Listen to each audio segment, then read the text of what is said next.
পরিবারের সচ্ছলতার জন্য আমরা অনেকেই বিদেশে পাড়ি জমাই, কিন্তু সেই বিদেশ যদি হয় মৃত্যুর ফাঁদ, তাহলে নূর সাধারণ ঘরের ছেলে। নিজের জীবনকে পরিবর্তন এবং ফ্যামিলিকে খুশি রাখতে নূর চলে আসে আফগানিস্তানে, কিন্তু সেখানে আসার পরপরই বন্দী হয়ে যায় তালেবানদের হাতে। এতে নূরকে মৃত্যুর মুখোমুখি হতে হয়। সেই মৃত্যুর মুখ থেকে নূর কিভাবে বেঁচে ফিরেছিল সেইটাই আজকে আপনাদের জানাবো। ইন্ট্রোর এটুকু দেখে নিশ্চয়ই বুঝে গিয়েছেন আজকে আমরা কোন মুভি এক্সপ্লেনেশন করতে চলেছি। হ্যাঁ, আজকে আমরা দম মুভির এক্সপ্লেনেশন নিয়ে হাজির হয়েছি। যেহেতু দম এখনো সিনেমা হলে চলছে, তাই আজকের এক্সপ্লেনেশনটি যদি ভালো লাগে তাহলে অবশ্যই সিনেমা হলে সিনেমাটি দেখবেন। আর যেহেতু সিনেমা হলে চলছে, তাই আমরা শুধুমাত্র ট্রেলার কাট দিয়ে আজকের সিনেমাটি এক্সপ্লেনেশন করব। এতে করে একই সিন বারবার আসতে পারে। আশা করি ব্যাপারটা আপনারা অ্যাপ্রিসিয়েট করবেন। তাহলে আর কথা না বাড়িয়ে আজকের এক্সপ্লেনেশন শুরু করা যাক। গল্পের শুরুতেই দেখা যায় নূর বিয়ে করছে। বিয়ের কোণে রানী। এই নূর চরিত্রে অভিনয় করেছেন আফরান নিশো, আর রানীর চরিত্রে অভিনয় করছেন পূজা চেরি। তো নূর আবার তুলনামূলক গরিব ঘরের ছেলে ছিল, তাই বিয়ের পর সংসারে অভাব অনটন লেগেই ছিল। এ যেন নুন আনতে পান্তা ফুরার মতো অবস্থা। নূরের পারিবারিক অবস্থা এতটাই শোচনীয় ছিল যে ঘরে টিনের চাল দিয়ে বর্ষার সময় পানি পড়ে, অর্থাৎ অনেকগুলো টিন নষ্ট হয়ে গিয়েছে। আয় রোজগার কম বলে পেটে ক্ষুধা নিয়ে শুয়ে থাকতে হয়। ও হ্যাঁ, নূর চাকরি করে একটা এনজিওতে। আসলে চাকরিটা তো নামে মাত্র, বেতন নেই বললেই চলে। বিয়ের পরে নূর আর রানী সচ্ছলভাবে চলতে পারছিল না, তাই সে সিদ্ধান্ত নেয় বিদেশে যাবে। বিদেশে গেলে তাদের পরিবারের সচ্ছলতা আসবে, মা স্ত্রী সবাই সুখে থাকবে, ঘরের চালও ঠিক করতে পারবে। বিদেশ যাওয়ার জন্য নূর তাই বিভিন্ন দালালের কাছে যায়। দালালেরা নূরকে ইউরোপের স্বপ্ন দেখায়, বলে ইউরোপে গেলে বেশি টাকা উপার্জন করতে পারবে, যেমনটা আমরা ধারণা করি। তাকে এটাও বোঝানো হয় সেখানে কষ্ট কম, দ্রুতই বড় লোক হতে পারবে। নূর ঠিক করে সে ইউরোপেই যাবে। মোট কথা, পরিবারের সুখের জন্য যে কোনো দেশে সে যেতে প্রস্তুত। তাই বাড়ি ফিরে রানীকে ইউরোপে যাওয়ার কথা বললে রানী কান্নাকাটি শুরু করে দেয়, সেই সাথে যেতে বাধাও দেয়। রানীর একটাই ভয়, ইউরোপের মেয়েরা ছোট ছোট কাপড় পরে ঘোরে। নূর ইউরোপে গিয়ে যদি তাদের দেখে ভুলে যায় তাকে, এজন্য সে ইউরোপে যেতে দিতে চায় না। তাকে বারবার ইউরোপে যেতে নিষেধ করে। নূর রানীর কথা রাখতে ইউরোপে যেতে চায় না, কিন্তু ইউরোপে না গেলেও অন্য যে কোনো দেশে তো তাকে যেতেই হবে। এখানে থাকলে অভাব তার পিছু ছাড়বেই না। এমন সময় তার অফিস থেকে জানানো হয় আফগানিস্তানে তাদের এনজিওর যে শাখা আছে সেখানে কিছু কর্মী লাগবে। সেখানকার বেতন এখানকার থেকে অনেক বেশি। বেশি বেতনের কথা শুনে নূর আফগানিস্তানে কর্মী হয়ে যেতে রাজি হয়। ব্যাপারটা বাড়িতে এসে নূর মা এবং তার স্ত্রীকে জানালে তারা আবারও নতুন করে টেনশনে পড়ে। এই মুহূর্তে আফগানিস্তানে তালেবান এবং আমেরিকার মধ্যে যুদ্ধ চলছে। কিছু হয়ে যায় কিনা। রানী সবচেয়ে বেশি ভয় করে তালেবানদের নিয়ে। নূর জানায়, আরে কিচ্ছু হবে না, তালেবানরা তো মুসলিম, আমিও মুসলিম, তাই তারা আমাকে কিছুই করবে না। তাই শেষমেশ অভাবের কাছে হার মানে আবেগ। রানী নূরকে আফগানিস্তানে পাঠাতে রাজি হয়। এর মধ্যে চলে আসে বিদেশ গমনের দিন। রানী বিদায় বেলায় নূরের হাতে একটা তসবি দিয়ে বলে, বিপদে পড়লে দোয়া ইউনুস পড়ো, আল্লাহ তোমাকে রক্ষা করবেন। নূর রানীকে বলে, বিদেশে যাওয়ার পর আগে ঘরের চালে টিনের ফুটা ঠিক করব, আর একটা টিউবওয়েল বসাবো।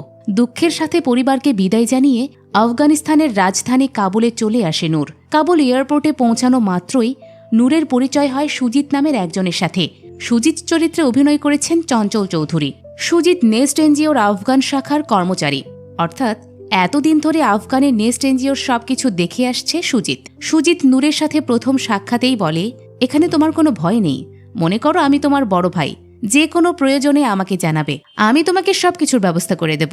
নেস্ট এনজিওর মালিক হচ্ছে আবুল হায়াত, আর এনজিওর বড় কর্মকর্তা বরুণ। তাদের দুজনকেই এনজিওর সবকিছু সাবমিট করতে হয়। বলতে গেলে তাদের অধীনস্থেই সজীব নূর কাজ করে থাকে। তো নূর আফগানিস্তানে আসার পরপরই বিড়ম্বনায় পড়ে যায়। আফগানিস্তানে তাদের এনজিও যতগুলো গ্রামের ঋণ দিয়েছে তাদের অধিকাংশের কাছ থেকেই ঋণের টাকা তুলতে পারছে না, অর্থাৎ যারা ঋণ নিয়েছে তারা মূলধনই ফেরত দিচ্ছে না, সুদ তো পরের হিসাব। এদিকে নেস্ট এনজিও মূলত ক্ষুদ্র ঋণ দেয় এবং একটা নির্দিষ্ট সময় পর পর সুদ সহকারে সেই টাকাগুলো কালেক্ট করে। তো নূর কয়েকদিন সুজিতের সাথে চলাফেরা করার পর বুঝতে পারে লোকটা এতটাও সুবিধার নয়, কারণ সুজিত যেসব গ্রামে ঋণের টাকা দিয়েছে তারাই বেশিরভাগ সময় টাকা ফেরত দিতে পারত না। নূর তাই বিষয়টা নিয়ে তদন্ত করার জন্য সেই গ্রামগুলোতে যায়। বেশিরভাগ ক্ষুদ্র ঋণ আবার দেয়া হতো আফগানি লোকদের স্ত্রীদের নামে। নূর ঋণ গ্রহীতাদের খুঁজতে আফগানি স্ত্রীদের নাম উল্লেখ করলে গ্রামবাসী নূর সহ তার লোকদের ধাওয়া করে গ্রাম থেকে বের করে দেয়, কারণ আফগানিরা তাদের স্ত্রীর নাম প্রকাশ্যে অন্য কোনো পুরুষকে উচ্চারণ করতে দেয় না, এটা তারা পছন্দ করে না। নূর এতে বুঝতে পেরেছিল আফগানিস্তানে কাজ করা তার জন্য অনেক বেশি চ্যালেঞ্জিং হবে। এদিকে আফগানিস্তানে এমনিতেই তালেবান এবং মার্কিন বাহিনীর মধ্যে যুদ্ধ চলছে। এর মধ্যেই পরিস্থিতি হঠাৎ আরও উত্তপ্ত হয়ে ওঠে, কারণ মার্কিন বাহিনী প্রভাবশালী তালেবান নেতা বাহারুদ্দিনকে ধরে নিয়ে যায়। এতে তালেবানদের মাথা একদম খারাপ হয়ে যায়। 7 দিনের কঠিন যুদ্ধের ঘোষণা করে কাবুলে আক্রমণ করে। চারিদিকে তল্লাশিও শুরু করে। দুর্ভাগ্যক্রমে নূর তাদের হাতে ধরা পড়ে। নূরকে ধরার কারণ, তারা মনে করে নূর একজন আমেরিকার গুপ্তচর। নূরের সাথে এক মহিলা সাংবাদিককেও বন্দী করে তালেবানরা। তারপর দুজনকে মরুভূমির পথ দিয়ে নিয়ে যেতে থাকলে পথের মধ্যেই মহিলাটি মারা যায়। তাই তালেবানরা মহিলাটিকে মরুভূমির মধ্যে ফেলে নূরকে নিয়ে আসে দূরের একটা গুহায়। গুহাটা তালেবানদের গোপন আস্তানা। সেখানে নিয়ে আসার পরেই নূরকে সবাই অমানসিক নির্যাতন শুরু করে। তালেবানরা একসময় সন্দেহ করে নূরের ধর্ম নিয়ে, তাই প্যান্ট খুলে চেক করে যে খাতনা করানো আছে কিনা। নূর তখন উচ্চস্বরে সূরা কেরাত তেলাওয়াত করতে থাকে, শুধুমাত্র জানানোর জন্য যে সে একজন মুসলিম। নূর সবাইকে বারবার চিৎকার করে বলে, আমি বাংলাদেশি, আমি মুসলমান। এতে তালেবানরাও বুঝতে পারে নূর আসলেই মুসলিম। কিন্তু তাদের একটাই কথা, আমেরিকা যতক্ষণ তাদের নেতাকে বাঁচিয়ে রাখবে, নূরও ততক্ষণ বাঁচবে। তালেবানরা এরপর নূরকে উলঙ্গ করে ঠান্ডার মধ্যে ফেলে রাখে। নূর সকল প্রতিকূলতায় নিজেকে শক্ত রাখার চেষ্টা করে, আল্লাহর উপরে বিশ্বাস করে। ক্লান্ত শরীর নিয়ে নূর যখন একটু চোখ বোঝে, তখনই সে স্বপ্নের রানীকে দেখতে পায়। রানী তার পাশে বসে আছে, মাথায় হাতও বুলিয়ে দিচ্ছে। কিন্তু যখনই তার ঘুম ভাঙে, সে নিজেকে শুধু মৃত্যুর মুখোমুখি হতে দেখে। মৃত্যু কখন তাকে জেঁকে ধরবে সেটা নূর নিজেও জানে না।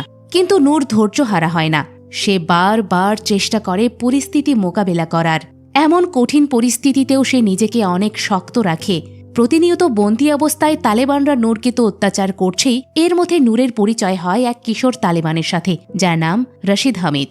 রশিদ বুঝতে পারে নূরকে শুধু শুধু কষ্ট দেওয়া হচ্ছে। সে এক সাধারণ মানুষ, তাই নূরের প্রতি রশিদের অনেক মায়া হয়। তাই বন্দি জীবনকে একটু হালকা করতে রশিদ মাঝে মধ্যে নূরকে নিয়ে বাইরে বের হতো। এর মধ্যেই একদিন রশিদ নূরকে নিয়ে বাইরে বের হলে নূর 10-12 বছরের এক আফগান মেয়েকে দেখতে পায়। এই বাচ্চা মেয়েটির কয়েকদিন পরেই এক বৃদ্ধের সাথে বিয়ে হওয়ার কথা। মেয়েটির প্রতি নূরের অনেক মায়া হয়। মেয়েটির যে এক বৃদ্ধের সাথে বিয়ে হতে চলেছে, এটা জানতে পেরে নূর আফসোস করে। মেয়েটিও আবার নূরের অবস্থা দেখে কষ্ট পায়, তাই লুকিয়ে নূরকে রুটি আর পানি এনে দেয়। নূর খুবই খুশি মনে সেগুলো খায় এবং মেয়েটির জন্য মন ভরে দোয়া করে। এতে মেয়েটিও খুশি হয়। এই পর্যায়ে জানা যায় কেন তালেবানরা নূরকে ধরেছে। সেটা জানা যায় রশিদ হামিদের থেকেই। সে নূরকে জানায়, আপনি যে এনজিওতে কাজ করেন সেটার ফান্ডিং এর একটা বড় অংশ আসতো আমেরিকা থেকে। এছাড়াও তারা সুদের ব্যবসা করত, যেটা ইসলামে হারাম। এজন্যই মূলত আপনাকে ধরে নিয়ে আসা হয়েছে আমাদের লিডার বাহারুদ্দিনের মুক্তির বিপরীতে। এর মধ্যে তালেবানরা তাদের নেতার মুক্তির দাবিতে নূরকে বন্দী করার ভিডিও সোশ্যাল মিডিয়াতে আপলোড করে, যেটা মুহূর্তে ভাইরাল হয়ে যায়। ভিডিওটা চলে আসে নূরের গ্রামেও। রানী, মা সবাই ভিডিওটা দেখে। ভিডিওটা দেখার পর গ্রামে যেমন নেমে আসে শোকের ছায়া, তেমনি রানী এবং নূরের মা যেন জীবন্তই মরে যায়। নূরের এমন পরিস্থিতি তারা কিছুতেই মেনে নিতে পারে না, শুধু সারাক্ষণ হাই হুতাশ করতে থাকে। এদিকে আমেরিকার সরকার একজন বাংলাদেশি লোকের জন্য মোস্ট ওয়ান্টেড তালেবান নেতাকে যে ছেড়ে দেবে না, এটা জানারই কথা ছিল। তারা আরও বেশি অত্যাচার করে তালেবান নেতা বাহারুদ্দিনকে মেরেই ফেলে। এটার খবর তালেবানদের কাছে পৌঁছে গেলে তারাও সিদ্ধান্ত নেয় নূরকে আর বেঁচে রাখবে না। নূরকে বেঁচে রেখে লাভও নেই, উল্টো নূরকে মারার পর যদি সবার টনক নড়ে। যেদিন নূরকে মারার সিদ্ধান্ত নেওয়া হয়, সেই দিনে ওই এলাকায় এক ভয়াবহ বিস্ফোরণ ঘটে। চারিদিকে শুধু ধোঁয়া আর লাশের স্তূপ ছেয়ে যায়। নূর দেখে সেই ছোট্ট মেয়েটিও রক্তাক্ত অবস্থায় পড়ে আছে। এই কয়েকদিনে মেয়েটির প্রতি আলাদা একটা মায়া জন্মেছিল নূরের। এমনিতেও এদেশে তো তার আর কোনো আপনজন নেই, কোনো ভালো সম্পর্কের মানুষও নেই। যাদের সাথে সে রয়েছে প্রত্যেকেই তার উপর জুলুম করছে। শুধু এই মেয়েটি ছিল যার সাথে তার একটু ভালোভাবে কথা হতো, যার প্রতি কিনা তার মায়াও জন্মে গিয়েছিল। তাই সে নিজের মহাবিপদের দিনেও নিজের কথা না ভেবে মারাত্মক আহত হওয়া মেয়েটিকে কোলে নিয়ে পাগলের মতো দৌড়াতে থাকে চিকিৎসার জন্য। কিন্তু এতেই যত বিপত্তি ঘটে। তালেবানরা ভেবে নেয় নূর পালাচ্ছে, কিন্তু তালেবানরা তো নূরকে সহজে পালাতে দেবে না। তাই পালানো অবস্থায় নূরকে আবারও ধরে নিয়ে আসে। এরপর বলা হয়, আজকে তোমাকে মৃত্যুদণ্ড দেওয়া হবে। নূর তাই শেষ গোসল করে একটা কাপড় মাটিতে বিছিয়ে নামাজ পড়া শুরু করে। দোয়ায় নূর অনেক কান্নাকাটি করে, রানীকে মনে করে, মাকে মনে করে। এদিকে তালেবানদের বন্দীদের বিচার করার পদ্ধতি ছিল বেশ অদ্ভুত এবং অনেক কঠিনও। তারা বন্দীকে একটা গাধার উপর বসিয়ে দিত, তারপর গাধাটা একটা খুঁটির সাথে দড়ি দিয়ে বেঁধে রাখত। গাধার চারিদিকে বৃত্তাকার পথে ঘুরতে ঘুরতে যখন ক্লান্ত হয়ে চলা থামিয়ে দিত, তখনই পেছন থেকে জল্লাদ বন্দির গলা কেটে ফেলত। নূরের সামনেই এভাবেই এক বন্দির শিরোচ্ছেদ করা হয়। যা দেখে নূর ভীষণ আতঙ্কিত হয়ে পড়ে, কিন্তু তাকেও গাধার উপরে বসিয়ে দেওয়া হয়। গাধা নূরকে নিয়ে ঘোরা শুরু করে। নূর চিৎকার করে শুধু দোয়া ইউনুস পড়তে থাকে। অন্যদিকে বাড়িতে রানীও বুঝতে পারে তার স্বামীর বিপদের দিন চলছে, তাই নামাজে বসে নূরের জন্য কান্নাকাটি করে। এদিকে যেখানে মানুষ মেতে থাকে একে অন্যকে হত্যা করার জন্য, সেখানে সৃষ্টিকর্তা যেন নূর এবং রানীর দোয়া শোনে। সৃষ্টিকর্তা বোবা প্রাণীটিকে দিয়েই প্রাণ বাঁচানোর ফয়সালা করেন নূরের। গাধাটি নূরকে বৃত্তাকার পথে অনবরত ঘোরাতেই থাকে। একবার বসে, আবার উঠে, আবার চলতে থাকে, কোনো প্রকার থামে না।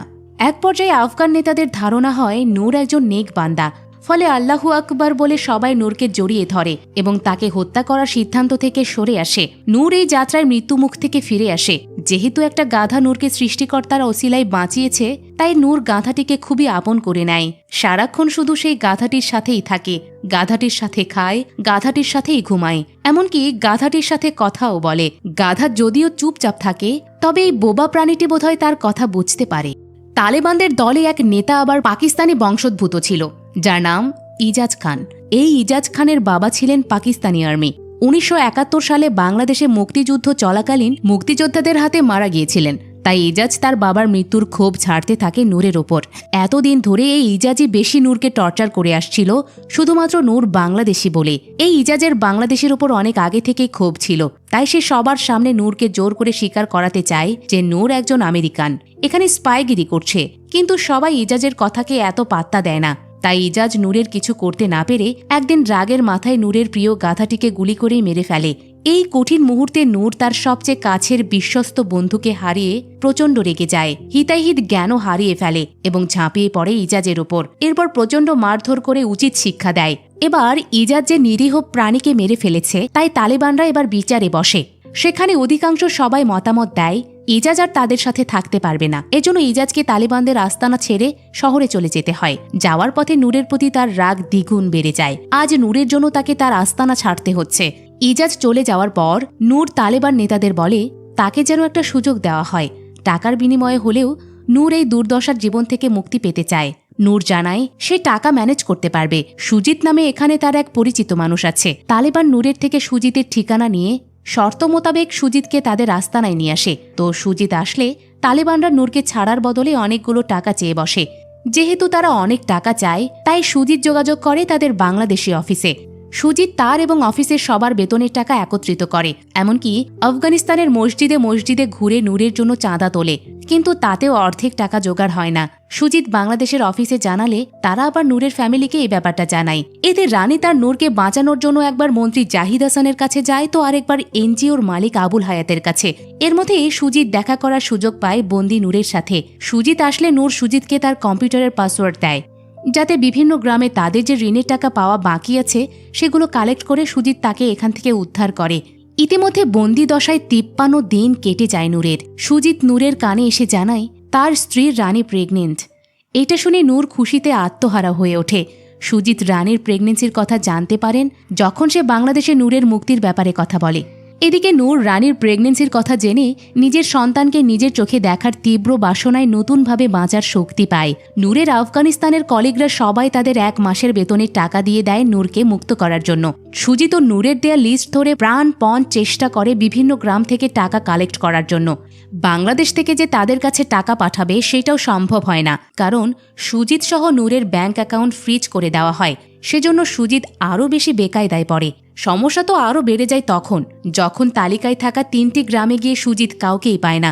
যুদ্ধের কারণে গ্রামগুলো মরুভূমিতে পরিণত হয়েছে, তাই সেখানকার লোকেরা টাকা ফেরত দিতে পারে না। এজন্য ঠিকঠাক টাকাও ম্যানেজ করতে পারে না সুজিত। যেহেতু কম টাকা উঠেছে, সুজিত সাহস করে অর্ধেক টাকা নিয়ে নির্দিষ্ট ডেট শেষে তালেবানদের কাছে যায়। তালেবান নেতা অর্ধেক টাকা ঠিকই নিয়ে নেয়, কিন্তু নূরকে আর মুক্তি দেয় না। সেই সাথে সুজিতকে অনেক অপমান এবং মারধর করে সেখান থেকে তাড়িয়ে দেয়। সুজিত তালেবানদের আস্তানা থেকে বের হয়ে আসলে পরিচয় হয় একজনের সাথে, আর এখান থেকেই পুরো দৃশ্যপট পাল্টে যায়। অন্যদিকে রানী নূরকে বাঁচানোর জন্য নেস্ট এনজিওর মালিকের কাছে যায়, কিন্তু কোনো লাভ হয় না। তাই যায় পররাষ্ট্র মন্ত্রীর কাছে, কিন্তু একজন মন্ত্রীর সাথে তো দেখা করা এত সহজ ব্যাপার নয়। এজন্য রানীকে অনেক কাঠখড় পোড়াতে হয়। কিছুতেই মন্ত্রীর রিচ না পেলে রানী এক সাংবাদিকের সহায়তায় পররাষ্ট্র মন্ত্রীর সঙ্গে দেখা করেন। দেখা করে রানী পররাষ্ট্র মন্ত্রীকে সবকিছু বিস্তারিত খুলে বলেন। সবকিছু শুনে মন্ত্রীর নূর এবং রানীর প্রতি মায়া হয়, তাই কল করে কাছের একজনকে, যিনি কিনা আমেরিকান ইন্টেলিজেন্স সংস্থা CIA চাকরি করেন। সিআইএ আবার তাদের এক স্পাইকে তালেবানদের মাঝে অ্যাসেট হিসেবে রেখেছিল। সেই স্পাই তালেবানদের অন্যতম নেতা। সে এবার সুজিতকে সাহায্য করে। স্পাই তালেবান অন্য তালেবান নেতাদের সাথে নেগোসিয়েশনে বসে অর্ধেক টাকাতেই নূরকে মুক্তি দিতে রাজি হয়। অবশেষে নূর যেন স্বস্তির নিঃশ্বাস ফেলে। এরপর নূরকে একটা গাড়িতে করে তালেবান সদস্যরা নিজেদের এরিয়ার বাইরে রেখে নূরকে সসম্মানে বিদায় জানায়। কিন্তু তালেবান সদস্যদের মধ্যে আবার একজন ছিল ইজাজ খানের দলের লোক। তাই সে ইজাজকে জানিয়ে দেয় নূরকে মুক্তি দেওয়া হয়েছে। নূরের প্রতি ইজাজের আগে থেকেই অনেক ক্ষোভ ছিল, তাই নূরকে মারার জন্য বেরিয়ে পড়ে। এদিকে নূর তালেবানদের আস্তানা থেকে বেরিয়ে মরুভূমির পথ দিয়ে হাঁটতে থাকলে ইজাজ চলে আসে। এক পাহাড়ি ঝর্ণার ধারে দুজন মুখোমুখি হয়ে লড়াই শুরু করে। নূর আবার একজন দক্ষ কাবাডি খেলোয়াড় ছিল, তাই সে জানে লড়াইটা কিভাবে করতে হয়। নূর তার সমস্ত শক্তি দিয়ে লড়াই করে ইজাজের সাথে। একসময় দুজনেই ঝর্ণার পানিতে নিচে পড়ে যায়। এই পানির নিচে দম ধরে রাখাই ছিল সবচেয়ে বড় চ্যালেঞ্জ।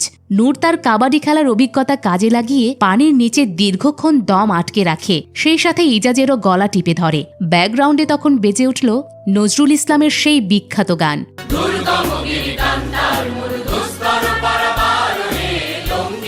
শেষ পর্যন্ত পানির নিচেই মৃত্যু ঘটে ইজাজের এবং নূর জয়ী হয়ে পানি থেকে উঠে আসে। শুধু নূর একা পানি থেকে উঠে আসে না, ইজাজের লাশটাও নিয়ে আসে। কারণ শাহজাহান ইসলাম নূর বাংলাদেশি মুসলমান, আর বাংলাদেশি মুসলমান আরেক মুসলমানের লাশকে সম্মান দিতে জানে, হোক সেটা শত্রুর লাশ। এরপর নূর এবং সুজিত দেশে ফিরে আসে। নূর তার গ্রামে ঢুকলেই দেখতে পায় সবাই মিলে কাবাডি খেলছে। নূর মৃত্যুর সাথে লড়াই করে গ্রামে ফিরে আসলে সবাই অনেক খুশি হয়। নূর এরপর বাড়ি এসে দেখে রানীর কোলে তার সদ্যজাত সন্তান। নূর ফিরে এসেছে। এই খুশিতে রানী এবং মা আত্মহারা হয়ে যায়।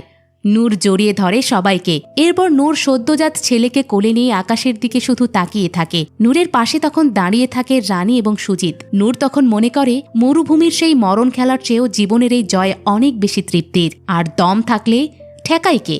পুরো গ্রাম নূরের বীরত্ব গাথা আর ফিরে আসার আনন্দে মেতে ওঠে। সেই সাথে শেষ হয় এই সার্ভাইভাল থ্রিলার মুভিটি। দম সত্য ঘটনার উপর নির্মিত মুভি, যেখানে সিনেমাটিতে নূরের বেঁচে থাকার লড়াই আমাদের কষ্ট দেয়। না জানি সত্য আরো কতটা নির্মম ছিল, কিন্তু দিন শেষে জীবন দিয়ে সে ফিরতে পেরেছে। এর চেয়ে শুকরিয়ার আর কিছুই হতে পারে না। দম সিনেমায় আফরান নিশো দারুণ অভিনয় করেছেন, একদম ন্যাচারাল অভিনয়। প্রতিটি সিকোয়েন্সে তিনি আফরান নিশো নয়, নূর হিসেবেই ছিলেন। আপনাদের দম কেমন লেগেছে তা জানিয়ে দিন কমেন্ট বক্সে। এতক্ষণ মিসেস মুভি এক্সপ্লেনারের সাথে থাকার জন্য ধন্যবাদ।